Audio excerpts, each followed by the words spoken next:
not just women are in danger, but all marginalized people, where being uniquely different right now might truly be considered a crime. It seems as though we had all slipped into a false sense of comfort, that justice would prevail and that good would win in the end. Well, good did not win this election, but good will win in the end. So what today means is that we are far from the end. Today marks the beginning of our story. The revolution starts here. The fight for the right to be free, to be who we are, to be equal. Let's march together through this darkness, and with each step, know that we are not afraid. That we are not alone. That we will not back down. That there is power in our unity, and that no opposing force stands a chance in the face of true solidarity.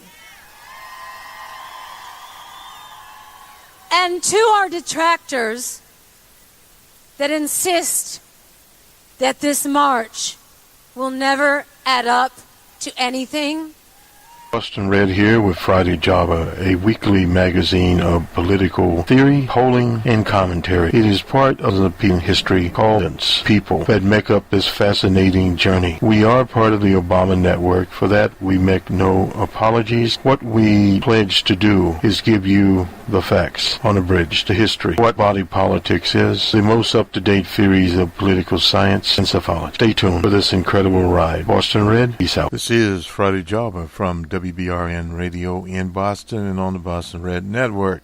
Our episode on the 9th of February 2018. This will be a little shorter episode. We're on the road this weekend, so some of our programs will be a bit delayed. The week that was will come later in the day on Saturday, I believe. I'm not certain about that. Numbers Man will come this weekend,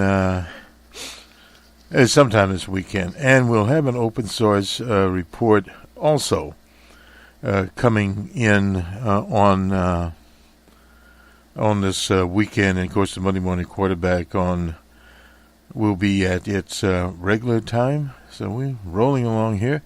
But nonetheless, a lot of information here. We have our friends from the University of Virginia at Charlottesville coming in also.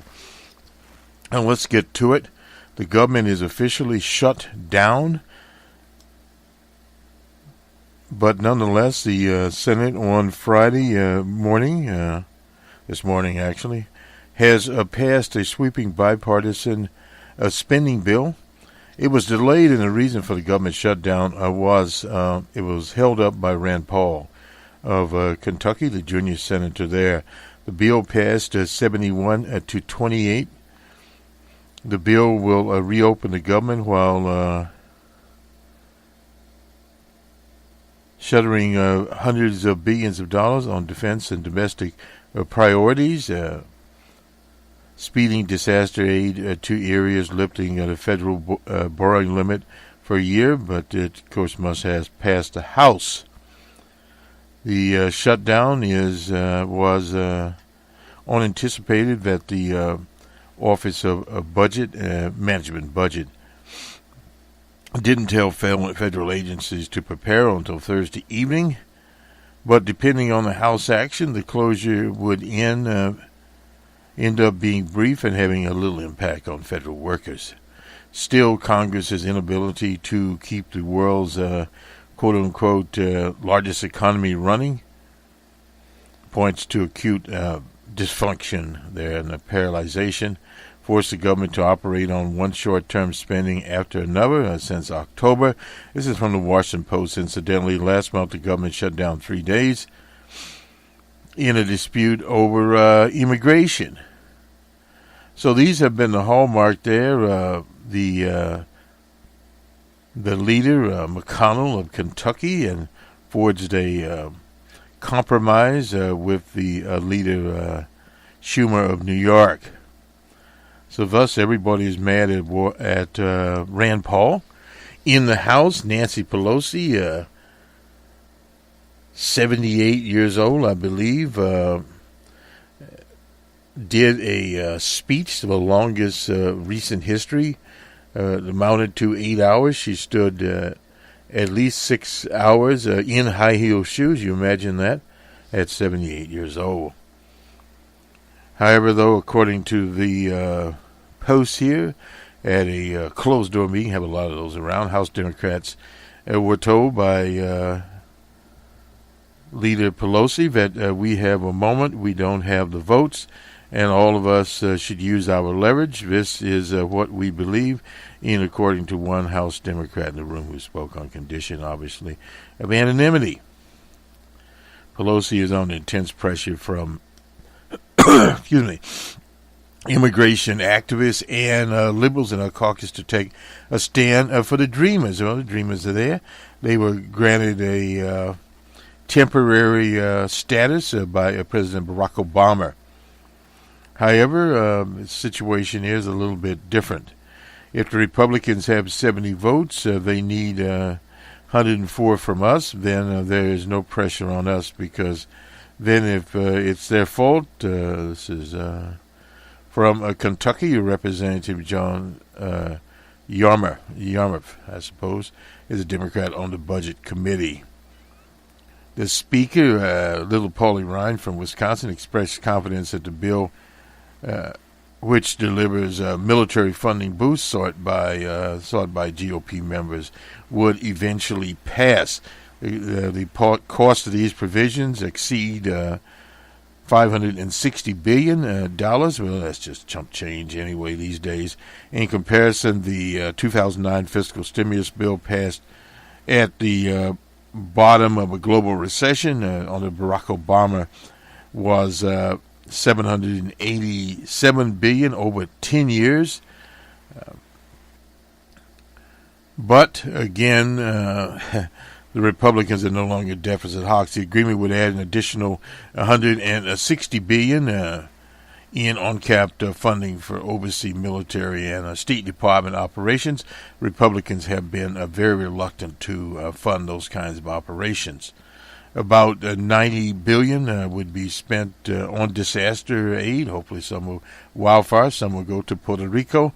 The bill also includes a provision suspending the federal debt limit until March 1st of next year. That'd be after the November elections there. And it also included the Children's Health Fund and some other items that are needed out there. So in other words, this is the best deal that the Democrats will get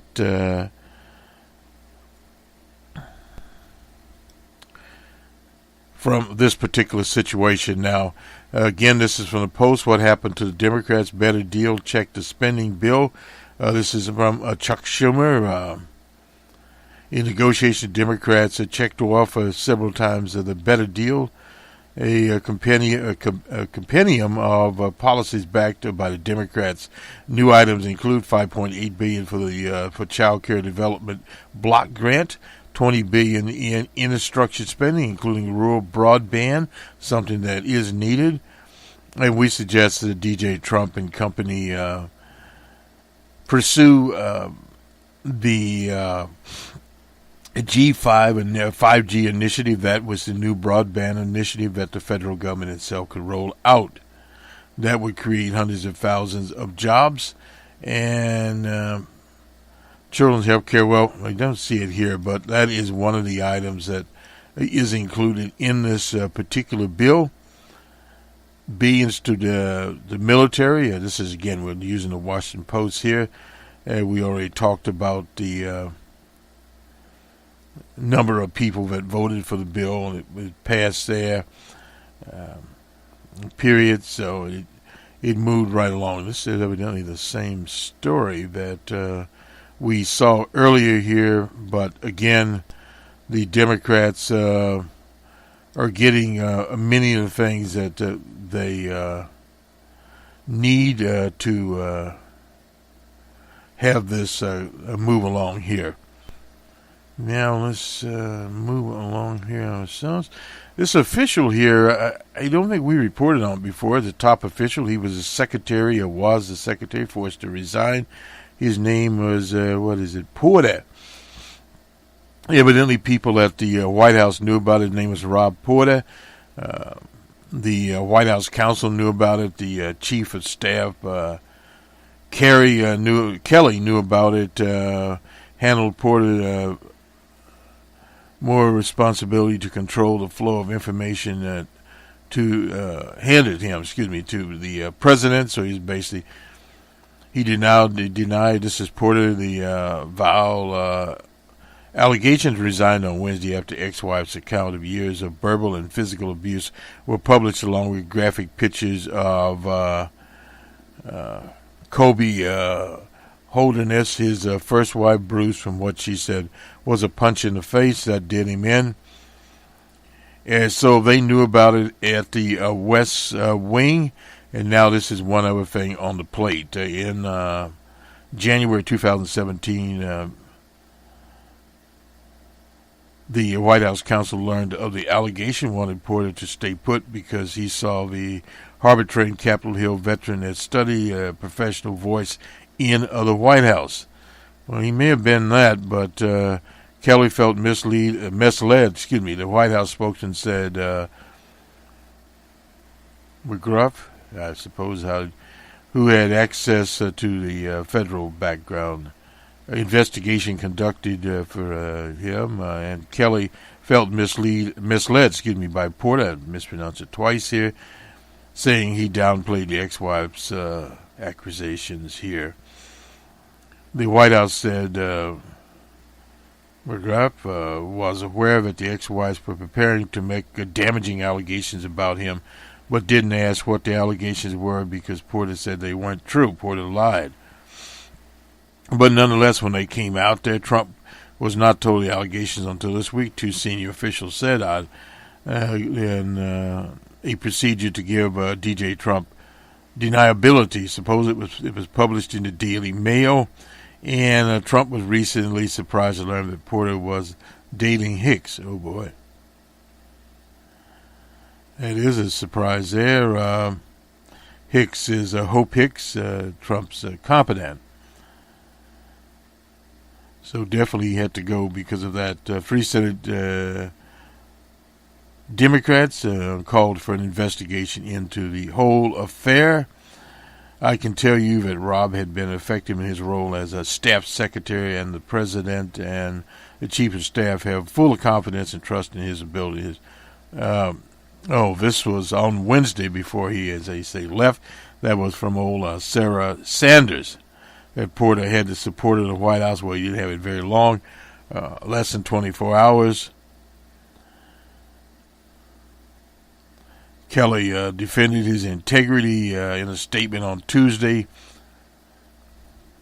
Well,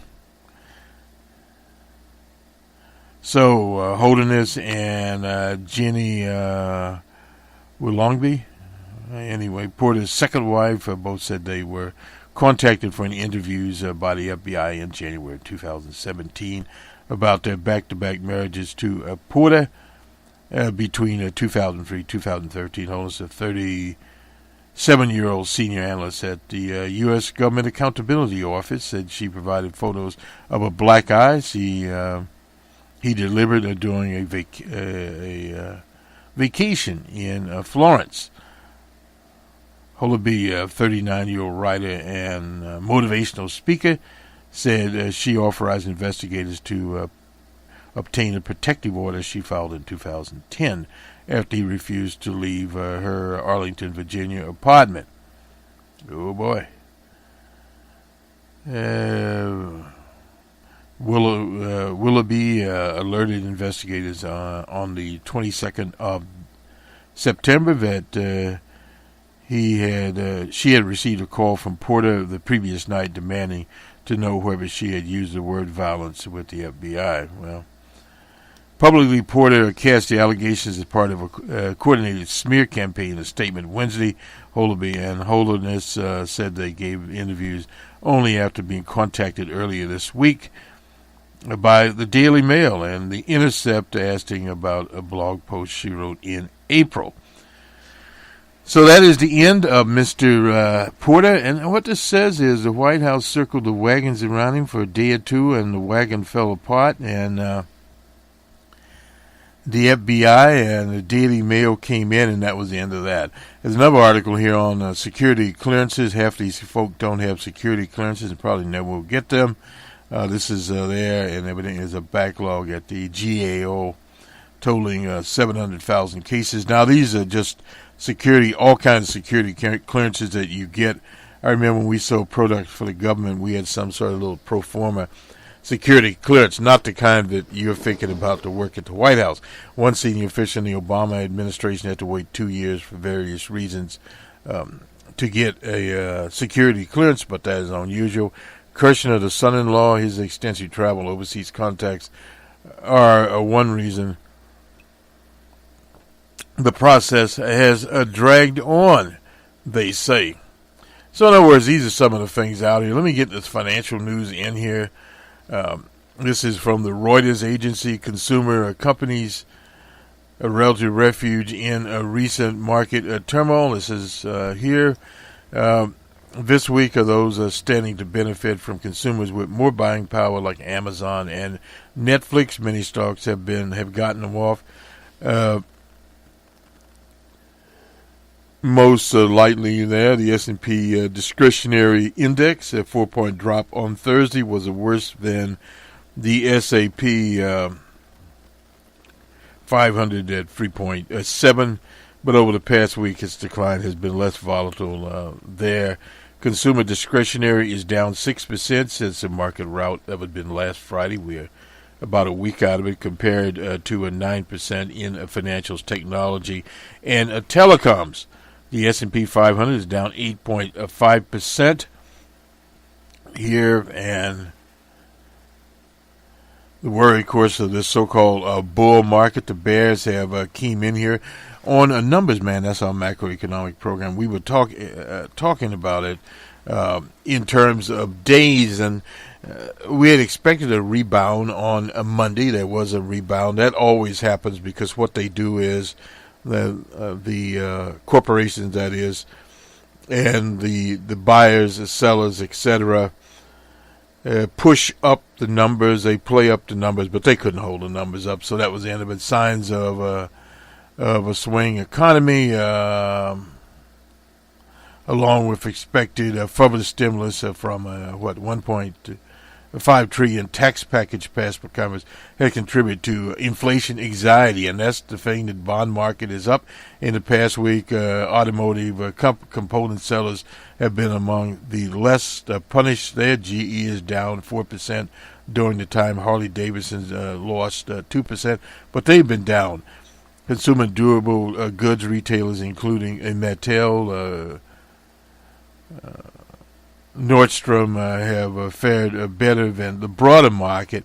But again, that is coming amongst the some of the stocks there.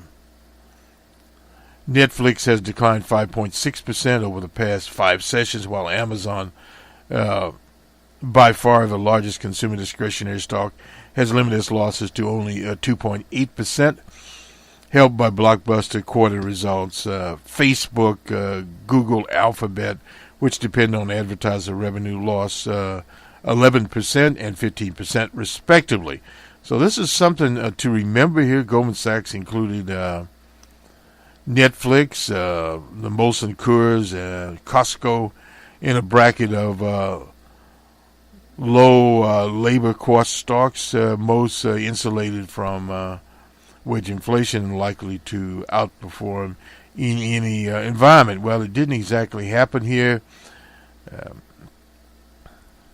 Fake materials is the best hedge against an uptick in inflation. The 10-year Treasury yield has been going up there, and analysts on the average expect consumer discretionary companies in the S&P 500 to increase their earnings by 15.8% in 2018. Thomson Reuters, that's according to Thomson Reuters. That will more than likely not happen. Let's go on to the University of Virginia. Not sure where that is at this point in time.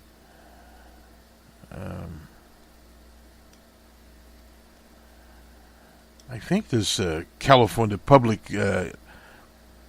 the Public Policy Institute in California has Newsom, that he used to be the mayor of San Francisco, now is lieutenant governor, and Valarosa, the former mayor, in a virtual tie.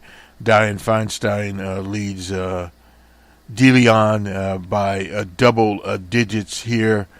Newsom has 23%, Valarosa at 21%. That is basically a tie there.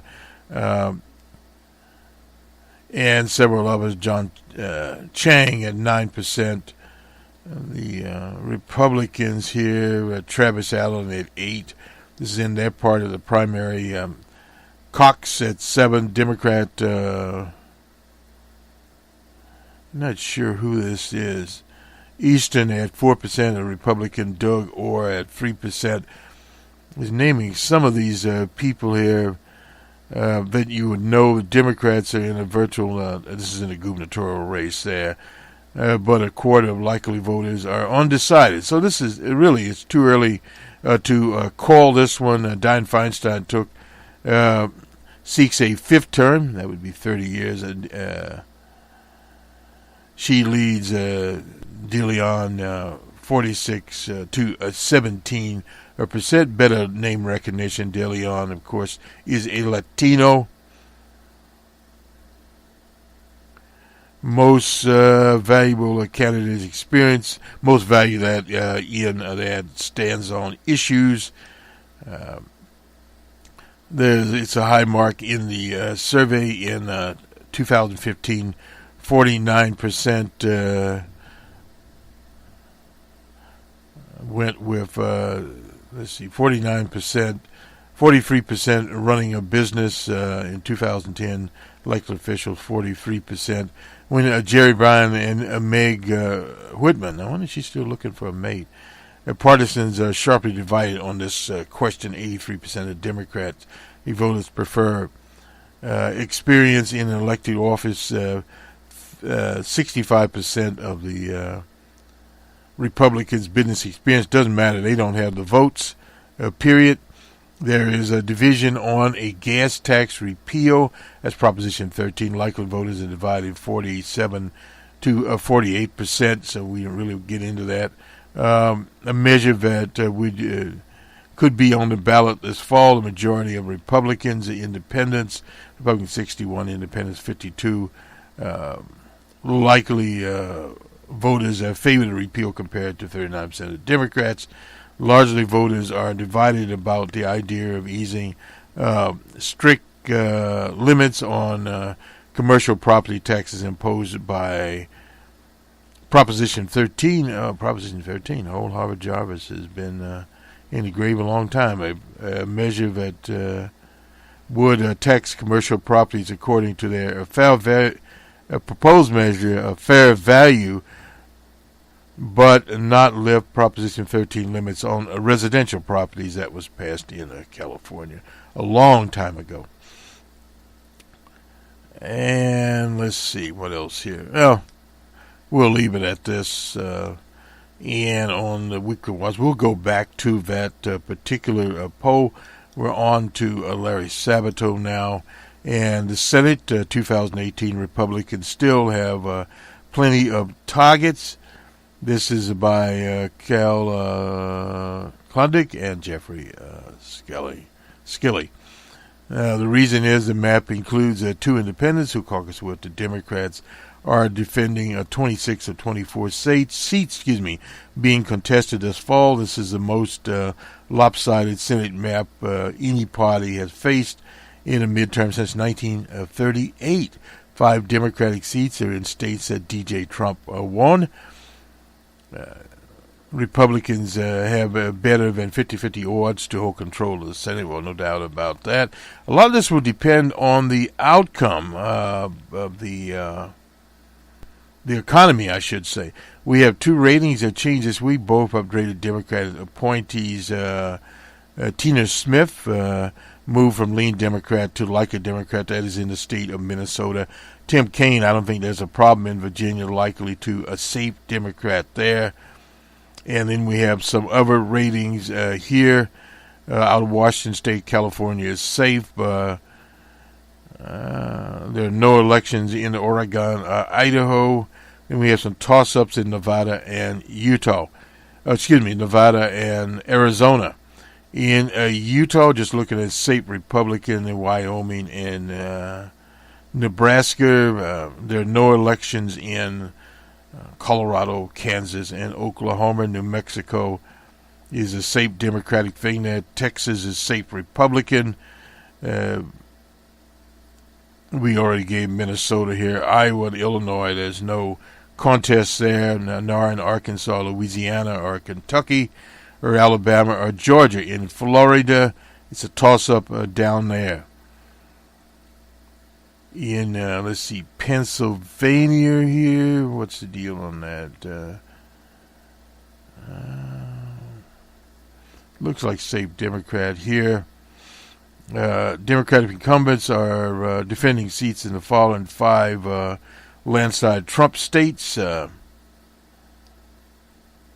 Missouri, Montana, North Dakota, West Virginia. Meet him there.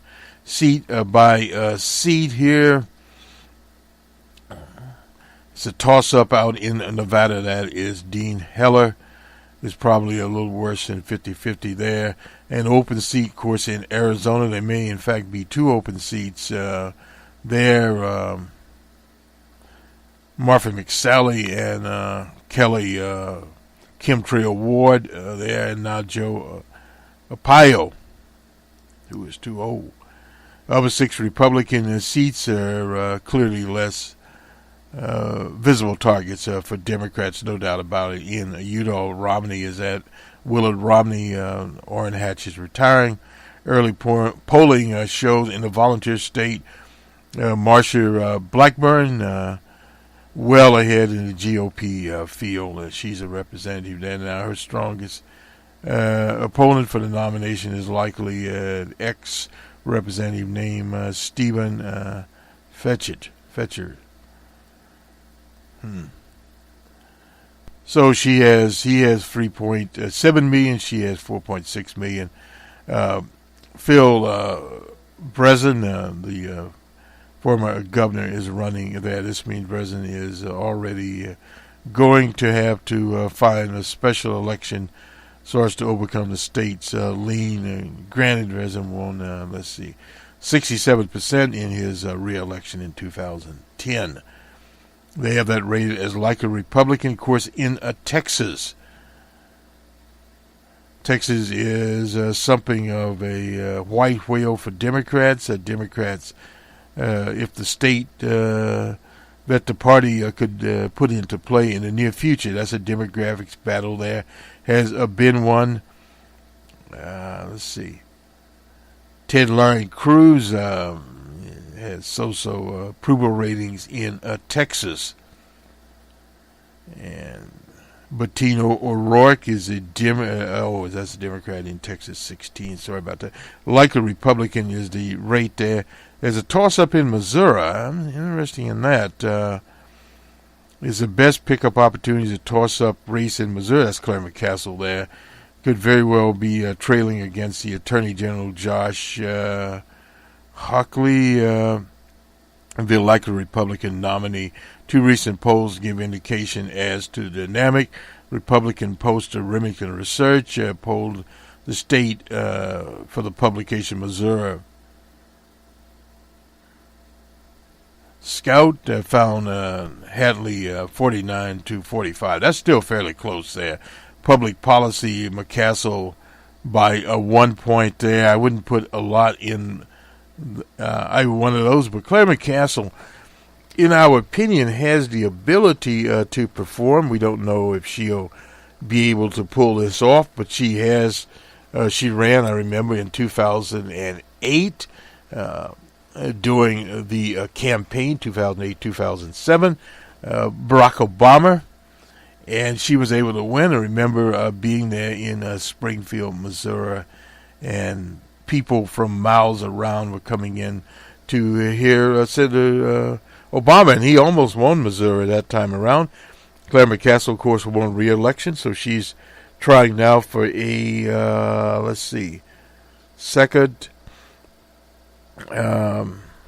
third term, actually.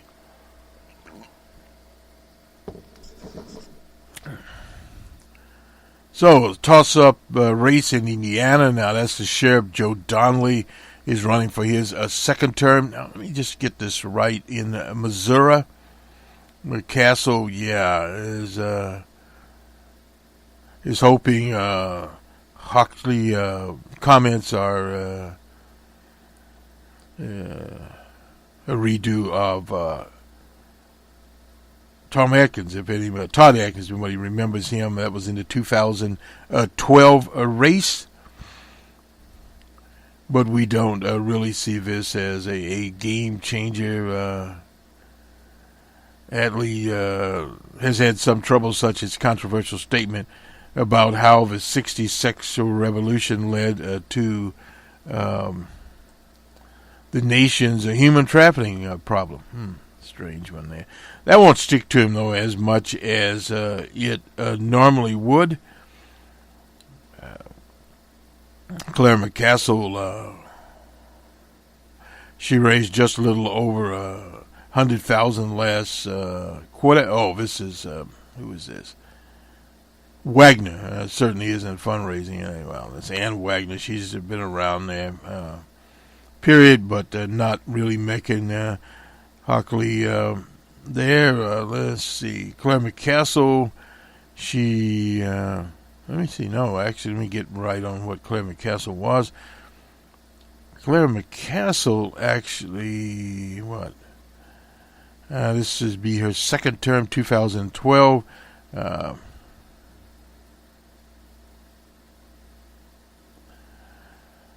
Claire McCassell, wait a minute, let me just get back. Here's a toss-up. Claire McCassell, like a Republican, Democrat. Well, anyway, the PPP poll with McCassell, two polls, some things we've heard to suggest McCassell might be starting from behind, but McCassell is a strong campaigner, no doubt about that. Running out of St. Louis.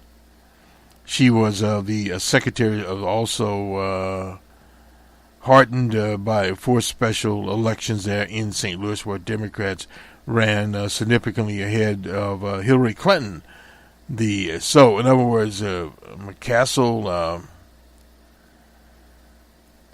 will no doubt be on the move. That's one thing we can say because of the 2012 when she ran actually for re-election there. And she was in the Senate before Barack Obama. She must have got in the Senate in 2006. This is the question we've been sort of going around and round on here. We've already covered Indiana, so we can be another toss-up. This is interesting here. Bill Nelson's been around for a very long time. This Rick Scott is running against him. Assuming Scott runs, he has a better personal favorability and approval rating than when he won a close race in 2010, 2014, and again in 2018. Is not going to be as a Republican cycle nationally. No doubt about it. The economy is going to play a lot in that. We list 5 other states as lean a Democrat here. Montana, that's a surprise. North Dakota, Ohio, West Virginia. Well, with Meacham in West Virginia, probably in Wisconsin, because John Tester, he's out in Montana, and Heidi Handicap is in North Dakota. She is a moderate person there, so North Dakota, she'd been able to run some very good races there. Montana has a Democratic governor. 2/5 of the legislature are Democrats. North Dakota hasn't elected a Democratic governor since 1988. The Democrats' fear is that North Dakota is just so Republican that even Handicap can't win there, although they are confident that she has the right profile to win. Now, that was said about her before, not where she ends up there. Unlike some of the red state situation, Tester has not really moderated his voting record on Trump. But then again, out in Montana, it's a different situation there. Air Force veteran named Downing, Troy Downing, and former judge. Anyway, these are some of the characters out there. Ohio is not as red as the 5 aforementioned. That was a state that DJ Trump did well in behind the working class vote there. In Ohio, there at least for this time, Brown is set to face a rematch with the state treasurer, Mandel. But Mandel dropped out last month to take care of his wife, who is dealing with health issues. Replacing Mandel is the likely nominee is Jim Recy, who switched from gubernatorial after Mandel's exit. So the Republicans have a replacement candidate in there, and they also have a primary person there, Gibbons,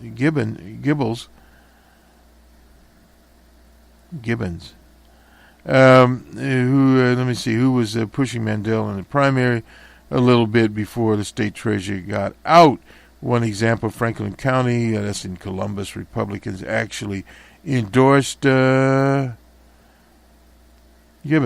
over Mandel. Is effectively an arm of the outgoing governor, John Cornish, who did not like DJ Trump at all.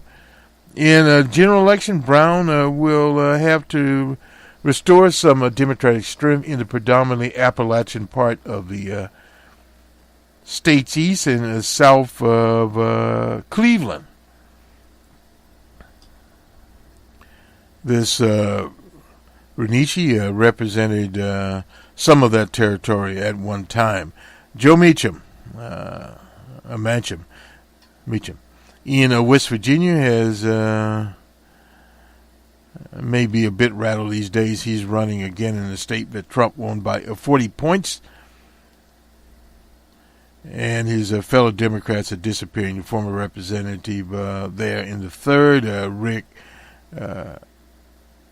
Ryle, lost the Southern West Virginia House seat in 2014, who is seeking and Everett Jenkins, replaced by who is seeking nomination to challenge Meacham against Attorney General Patrick Morsi, precisely to win re-election. And Meacham was strongest district in the 2012 election. Meacham helped Governor Jim Justice, who double-crossed the Democratic Party in 2016, but Justice switched parties. Not sure how much we make of all of that. Justice's policies are about the same. The White House also seems is set to run hard against Meacham. Well, they might run hard against him, but a lot of it's going to depend on this economy and how hard they run. Minnesota has 2 Senate races to keep an eye on. Al Franken, his Tina Smith replaced him.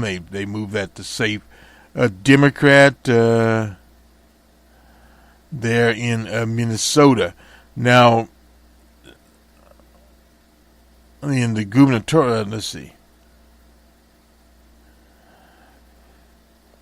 Tim Hu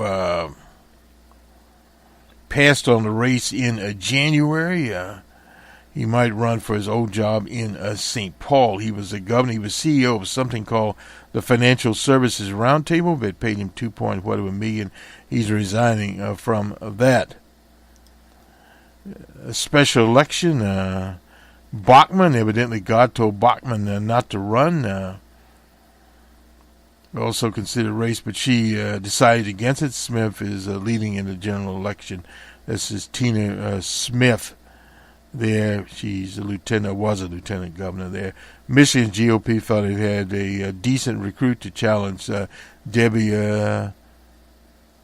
Stroveno in a state that Trump won by squeak. I wouldn't put much into that.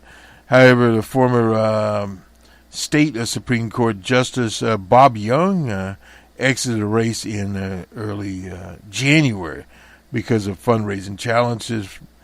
Representative Upton, he's been around. That's a Republican having opted to run for re-election. The Republicans appeared to be a battle between a business person, Sandy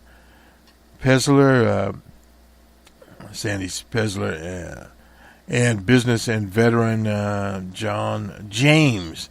The president has self-funded the campaign there, likely Democrat there. Debbie Stovno is going to be hard to defeat. In Jersey, Bob Menendez got a pass. All charges were dismissed against him. He went through this corruption trial. His underwater approval ratings, it seems he will face some intra-party opposition, most notably Michael Starr Hopkins, a Democrat there in New Jersey. Republicans are still developing. Well, you can forget it. And next door in Pennsylvania, Bob Casey Jr., who is a moderate, also holds one of 10 seats. Trump carried in 2016, however,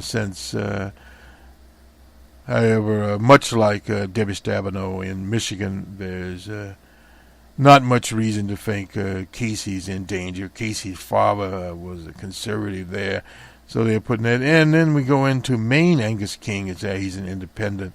He's on track to. He's an independent, but caucusing with the Democrats.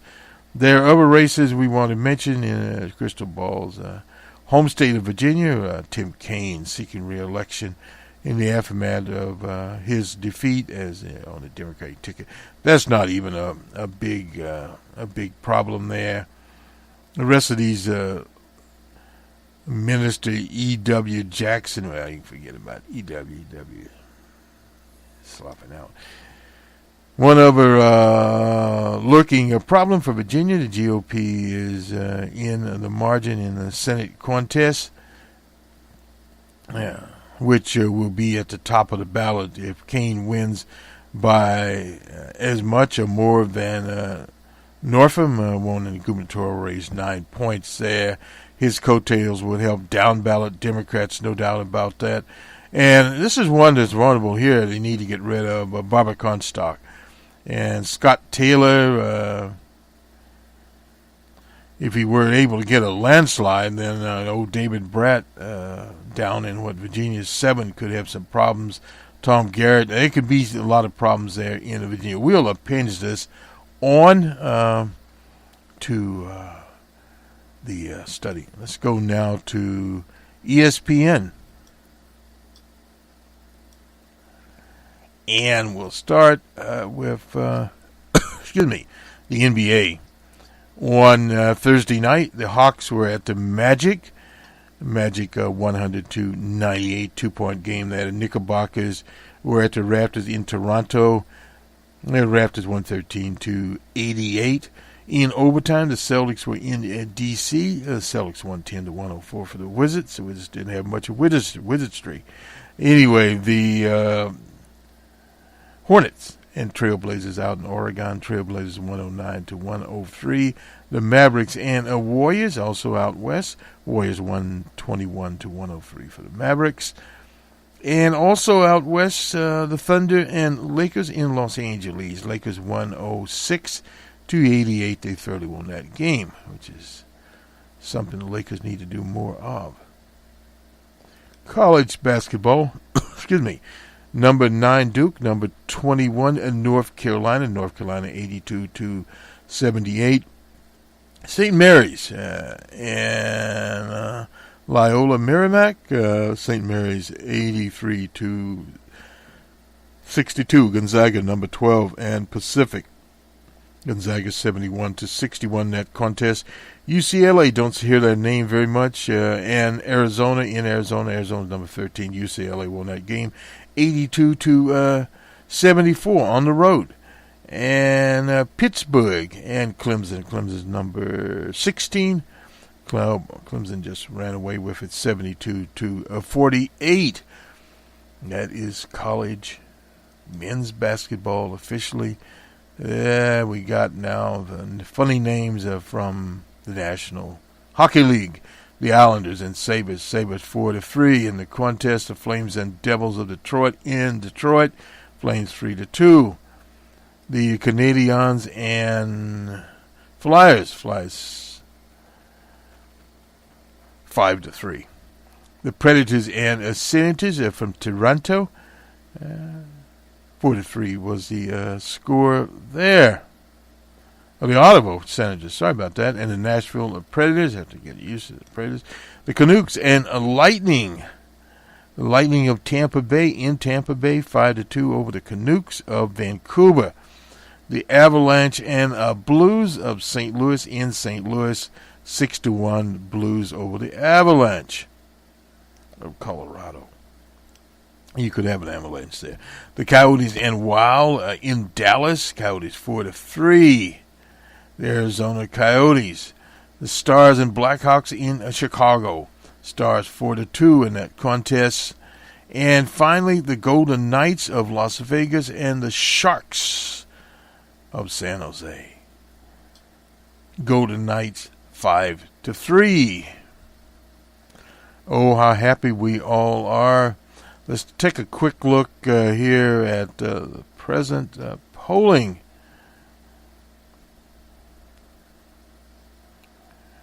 We got through the California poll, nothing that surprising there. And let's see what else we got. We'll get some of DJ Trump's polling ratings. He's still at 48 at Rasmussen. They haven't got to him yet. And we have a Mason-Dixon poll out of Florida. Scott and Nelson. Nelson by 1. We'll disregard that. It's too early. And we have, we've already done the California poll. On Wednesday, we had a lot of polling here. Quinnipiac, DJ at 40. Reuters, DJ at 40. The Economist, DJ at 45. And let's see. Generic ballot, Democrats up by 9 at Quinnipiac. At Reuters, up by 7. At The Economist, up by 6. We'll see on how some of that goes. And earlier we gave this one of Detroit Registry. That's a salsa poll. Reynolds and Bowden, 41 to Reynolds. Reynolds is a Republican. This is the gubernatorial contest there in Iowa. We'll see how this improves. Up by 4 percentage points is so far around. And Independent Business Daily poll, which is a good poll. They know DJ Trump at 35% there. Hadn't seen Gallup, but we can sort of bet that Gallup is pretty much the Cadillac. They've been one that have been running this poll for quite some time. As far as I'll see very quickly here, their last installment, of course, was on Monday. Let me see what we got.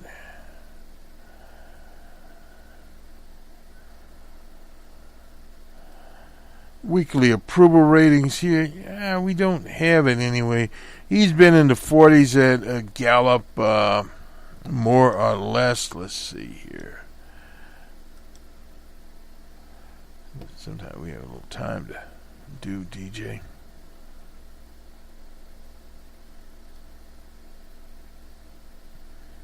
Yeah, that's about it. 40s, 30s, high 30s, low 30s, depending, on where you go here with Gallup. I'll take a quick run over to the BBC. Got a little bit of time here. The financial situation is it. Big headline to BBC. U.S. begins a second shutdown this year. That is not very good for the U.S. Period. That is always one of the bigger problems out here. But the U.S. has a lot of financial problems. The Asian markets were down today. We'll take a quick look at them. We have some time. Asian markets dropped sharply after U.S. falls, and that's second shutdown. And these things reflect on the financial stability of the country, although this will probably be short-lived. There's a lot of pressure on the Republicans in particular in the House to get with the program, so to speak. The averages fell of the Dow Jones fell 1,000 points. The Nikkei slid 2.3, while in Shanghai they slumped 4.1, so it tells you where it goes. The Dow was 4.2 lower there. And China was the worst performer in Asia on Friday, in other words. So we'll have this on numbers, man. Why the market's falling? The global sell-off last week, as we know, last Friday, because of interest rates. And that's a big question here. We've questioned in our broadcast since the first of the year why DJ Trump wanted to do a stimulus. He hasn't got that done yet. But the tax cut there, and what happens also with a low employment. If you have low employment, he hasn't translated out some job shortages. Inflation is going up. I was at the market. They don't put markets of food and energy in, but notice those prices are going up. And this is not what we do. This is more in the micro. But anyway, kind of economics. But the whole point there is if particularly supermarkets continue to increase their costs by 25 cents or more on some items there's going to be a problem and a reckoning, no doubt about it.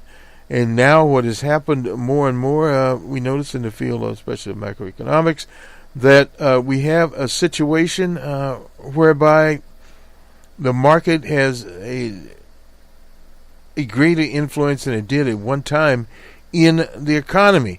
But the ultimate arbiter is the central banks. Now, the Federal Reserve, as inflation moves again above that 2.2% goal, they will increase their rating their interest rate by 25 basis points, 0.25. So, in other words, that will go up probably 3 times this year, unless the economy retreats. Of course, if the economy retreats, you have a different situation. Dr. Greenspan warned against that. Stagflation is coming. There's no doubt about that. Because what happens in a modern capitalist economy is literally when you get to a certain level, and 4.1 is not, we used to talk about 2.3, 2.1 as basically full employment. But anyway, it's went to 4.1, 4.5. It's full employment, now the best it can do. The participation rate in the 60s, south of 63, and is going down. It hasn't went down remarkably, but it's been around 60. So in other words, you're not going to get the participation rate above that. So thus you have jobs in some areas, and in some areas fewer jobs there, but the economy itself is changing, moving to self-driving cars. That hasn't come yet, but that will come. And more machine learning. We're going to talk about that out in the Midwest city of Minneapolis on Saturday. There's a Google Developers Conference out there. You're welcome to be there. It'll be at the St. Thomas College there, and we'll speak there at what time will we speak there? Let's see, 1600 hours, I believe it is, Central Standard Time there. That will be on there, and we'll put a link on Facebook page there, and we'll be talking about diversity and development. To have full diversity, we look at a global economy, you have to have development in the emerging markets. You also have to have development in urban areas, and that's why 5G comes in. And you have to have development in rural areas to get diversity based upon geographical diversity, but we're primarily talking about diversity in terms of African Americans, Latinos, and women. So that's one of the things we'll be basically around, and we'll talk about how this thing started. Diversity used to be incidentally affirmative action, and one of the principal movers, Operation Push, put in focus the Wall Street Project. The person that rented the space, I think it was the 13th wall, was no other than DJ Trump. And we have a little from DJ Trump promoting affirmative action. He was in that business at the time. So he's the man that, as they say, sparked the engine. And we now have, there's an office now in Silicon Valley. Operation Push has it there. He didn't hire that one or rent that one out to us. But nonetheless, you have to have a start, and also his participation in the 1988 campaign of Jesse Lewis Jackson of Chicago. One of the backers of that set the stage for Barack Obama. Without Jesse's campaign, there would have been no Barack Obama. Jesse's speech there at the Democratic Convention set the stage for Senator Barack Obama of Illinois to speak, and the rest is history. So we have to look at the history from which we come up and to where we are now. Push's use of cajoling, use of economic boycotts, before social media. And now we have social media, we have those things there. So when we talk about the Facebook, the Google, these so-called new operators, we have all those at our disposal, the headset makers like Samsung. When you start looking at the buying power of African Americans alone, it's there. Billions of dollars. So you look at women, there's billions of dollars there. The Me Too movement, where it plays in there. All these things are at play, and you can see what happened at the White House. Old Porter had to go. One day they stood behind him. General Kelly stood behind him. The White House, Sanders stood behind him. They all endorsed him. When the pictures of the woman battered came out, the jig was up for Porter. Porter is now gone. So that shows you what people can do, particularly from the grassroots stage. And this is only the beginning. Some people, there's a backlash. There can be a backlash, but at the same time, the state's attorney in Los Angeles is looking at Mr. Harvey Weinstein. And you're going to have more and more of this sort of thing coming up there, and it coming out and playing as people get better organized. The Me Too movement is just in its elementary status.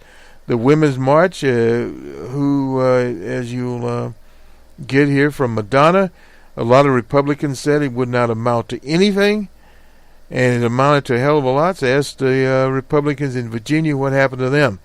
What happened in Texas, what happened in Oklahoma, and some of these other places that progressives are rallying.